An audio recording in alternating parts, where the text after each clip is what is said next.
Hello student, आज हम बात करते हैं ईयर के instrument.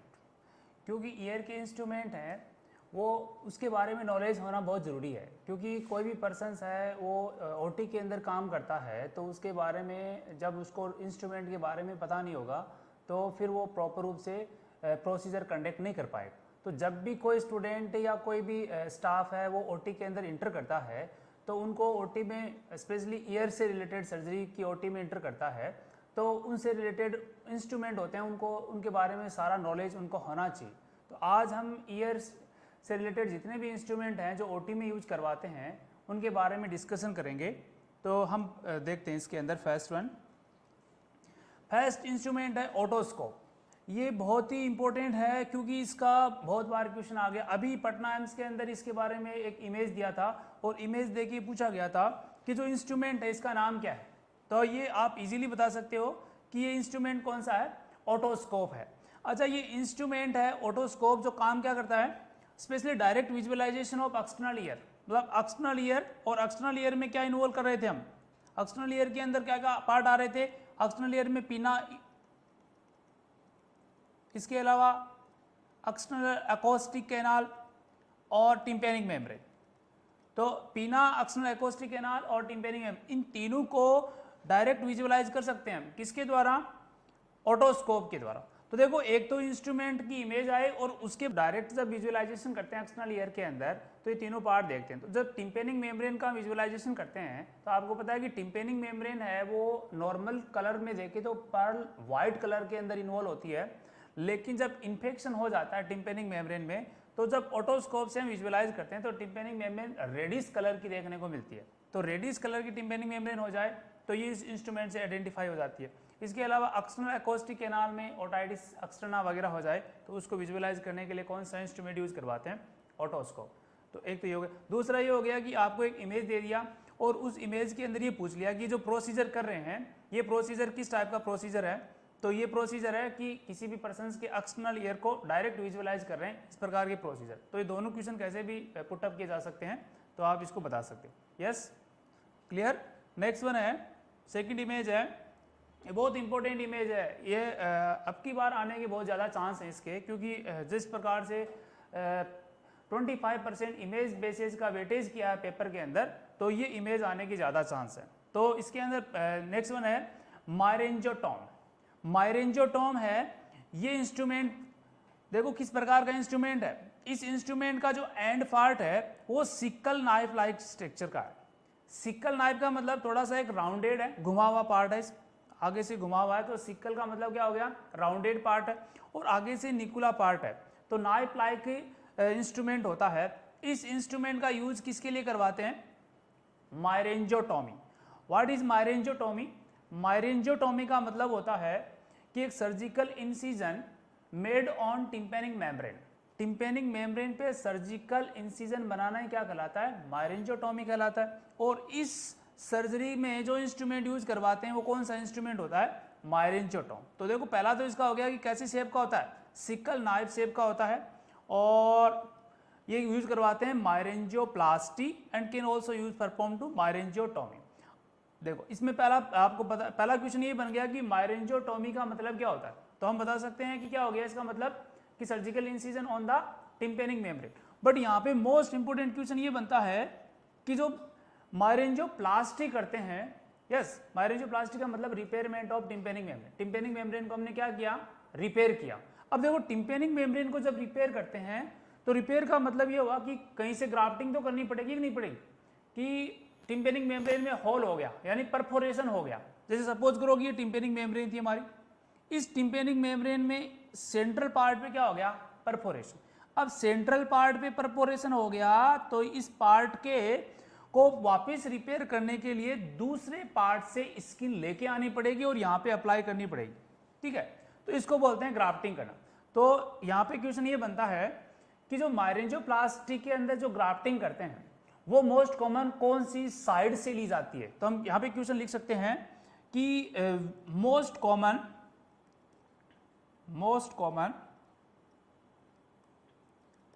Side of graft, skin graft for tympanic membrane, यानी टिम्पेनिक मेम्ब्रेन के अंदर परपोरेशन हो गया, उसमें हम स्किन ग्राफ्ट यूज कर रहे हैं। तो मोस्ट कॉमन कौन सी? तो मोस्ट कॉमन जो ग्राफ्टिंग करवाते हैं, जिसका टेम्पोरेलिस फेसिया। टेम्पोरेलिस फेसिया है, ये मोस्ट कॉमन ग्राफ्टिंग मटेरियल होता है। तो आपको याद रखना कि मोस्ट कॉमन ग्राफ्टिंग मटेरियल हमारे एंजियोप्लास्टी के लिए कौन सा है? टेम्पोरेलिस फेसिया यूज करवाते। यस स्टूडेंट, तो ये इंस्ट्रूमेंट कौन सा हो गया? मायरेंजियोटॉम इंस्ट्रूमेंट है। Yes clear? Okay, next one है इंस्ट्रूमेंट है मोलेसन मास्टर्ड रिट्रैक्टर। मोलेसन मास्टर्ड रिट्रैक्टर, ये साइंटिस्ट के अकॉर्डिंग इंस्ट्रूमेंट है। देखो, रिट्रैक्टर का मतलब होता है कि किसी पार्ट को क्या करना है, एक तरह से ज़्यादा वाइड विजुअलाइज करना। तो उसको ज़्यादा विजुअलाइज करने के लिए जो इंस्ट्रूमेंट यूज होते हैं वो हमेशा रिट्रैक्टर के अंदर यूज करवाए जाते हैं। तो इसमें है कि जो मोलेसन मास्टर्ड रिट्रैक्टर है, इसका यूज किस में किया जा रहा है? मास्टर्डेक्टोमी। मास्टर्डेक्टोमी का मतलब क्या हो गया कि मास्टर्ड प्रोसेस को ही बाहर निकाल देना। भाई मास्टर्ड प्रोसेस में इन्फेक्शन हो गया तो उसको बाहर निकालने वाली या पूरी सर्जरी के द्वारा उसको रिमूव कर दें, तो फिर क्या हो गया? वो कंडीशन कौन सी है? मास्टर्डेक्टोमी। यस, तो mastoidectomy to retract soft tissue after incision. Incision बनाने के बाद में सॉफ्ट टिश्यू को रिट्रैक्ट करना, मतलब स्प्रेड करने के लिए कौन सा इंस्ट्रूमेंट यूज करवाते हैं? मोलेसन मास्टर्ड रिट्रैक्ट। आपको एक यहाँ पे सर्जरी दिखाई गई है। इस सर्जरी के अंदर हमने इंसिजन बना दिया था। यस, इंसिजन बनाने के बाद में इस स्किन को रिट्रैक्ट करना है। यस, स्किन को रिट्रैक्ट करेंगे तो ये इंसिजन पार्ट क्या हो जाएगा? वाइड हो जाएगा। और यहाँ पे इजीली हमको क्या होगा? जो भी पर्टिकुलर पार्ट हो इजीली विजुअलाइज होगा। तो इस सर्जरी के अंदर हम जो रिट्रैक्टर यूज करवा रहे हैं, मतलब ये मास्टर्ड प्रोसेस के ऊपर सर्जरी है, और इस सर्जरी में जो हम रिट्रैक्टर यूज करवा रहे हैं वो कौन सा है? मोलेसन मास्टर्ड रिट्रैक्टर। तो ये मोलेसन मास्टर्ड रिट्रैक्टर जिसके एंड पार्ट पे ऐसे एलिवेटेड पार्ट होते हैं जो स्किन को रिट्रैक्ट करने में सहायक होते हैं to elevation of the flaps, क्योंकि जो फ्लैपिंग पार्ट होता है उसको एलिवेट करने के लिए इस प्रकार के रिट्रैक्टर यूज किए जाते हैं। तो ये आपको ये इमेज याद रखनी है, मोलेसन मास्टर्ड रिट्रैक्टर मास्टर्डेक्टोमी में यूज करवाते। यस स्टूडेंट, नेक्स्ट वन है Jansen self retaining mastoid retractor. Jansen self retaining mastoid process retractor होता है, वो भी सेम ही है, बट इसके अंदर थोड़ी सी जो स्ट्रक्चर है वो डिफरेंट है। कि हमने पहले वाले स्ट्रक्चर में देखा था, या जो इंस्ट्रूमेंट था उसके अंदर ये जो पार्ट थे, ये जो स्टार्टिंग के पार्ट थे, ये एक तरह से दो प्रोमिनेंस अराइज कर रहे थे, लेकिन यहाँ पे क्या है? एक ही प्रोमिनेंस अराइज हो रहा है। तो ये सेम है। देखो, यूज इन मास्टर्डेक्टोमी, ये भी मास्टर्डेक्टोमी के अंदर यूज होता है, बट सिमिलर टू मोलेसन रिट्रैक्टर, उसके जैसा ही है, बट पोजीशन थोड़ा स्ट्रक्चर में चेंजेज आ रहे हैं। तो हम बता सकते हैं इसका नाम क्या हो गया? Jansen self retaining mastoid retractor. ठीक है, ये भी मास्टर्डेक्टोमी में यूज करवाते हैं। नेक्स्ट वन है, नेक्स्ट इमेज बेस्ड थिंग्स है कि Lempert endaural retractor. Lempert endaural retractor, ये इमेज इंपॉर्टेंट इसलिए है कि ये मोस्टली आजकल ज़्यादा यूज करवाई जाने वाली इमेज है। इसमें क्या होता है कि जो भी पार्ट को आपने रिट्रैक्ट कर दिया वो एक फिक्स पार्ट हो गया। जैसे हम उसके अंदर जैसे अलग इंस्ट्रूमेंट थे जो पहले हम देखा था मास्टर्ड के लिए, इससे बेस्ट रिट्रैक्टर ये माना गया है। देखो इसमें होता क्या है, जो ये एंड वाले पार्ट हैं, यहाँ पे दो ब्लेड लगी हुई हैं, एंड वाले दो पार्ट हैं, यहाँ पे क्या लगी हुई? दो ब्लेड लगी हुई है। तो two lateral blades which retract the flaps. किसी भी पार्ट को या ईयर में जितनी भी सर्जरी होते हैं, उस सर्जरी वाले पार्ट को ज्यादा एक्सपोज करने के लिए जो लेटरल की ब्लेड होती है वो क्या कर लेती है? साइड को रिट्रैक्ट कर देती है। इसके अलावा the central blade retract the temporalis muscles. Temporalis muscles है उसको सेंट्रल ब्लेड क्या कर लेती है? रिट्रैक्ट करती है। The central blade can be fix the body of the retractor by the hole. अब देखो इसमें जो सेंट्रल ब्लेड लगी हुई है, इस ब्लेड में होल हैं। अब आपको ये जैसे सर्जिकल पार्ट है, इस सर्जिकल पार्ट को यहाँ से दोनों साइड से क्या कर लिया गया? रिट्रैक्ट कर लिया। अब इस मास्टर्ड या फिर एक तरह से मास्टर्ड प्रोसेस या ईयर की कोई भी सर्जरी है, उसकी जो टेम्पोरेलिस मसल्स है, इस मसल्स को इस सेंट्रल ब्लेड से क्या कर लिया? रिट्रैक्ट कर लिया। अब इसको जितना ज़्यादा रिट्रैक्ट करना है उतना करके इस होल को यहाँ पे फिक्स कर देंगे। इस होल को फिक्स करने से ये पूरा पार्ट क्या हो जाएगा, विजुअलाइज हो जाएगा। तो इस प्रकार का इंस्ट्रूमेंट जिसमें दो तो लेटरल ब्लेड होती हैं और एक सेंट्रल ब्लेड होती है, इस प्रकार के इंस्ट्रूमेंट को क्या बोलते हैं, लेम्पर्ट एंडुरल रिट्रैक्टर बोला जाता है। ठीक है, तो इस प्रकार से 3 ब्लेडों वाला रिट्रैक्टर है। नेक्स्ट इमेज है लेम्पर्ट एंडुरल स्पेकुलम।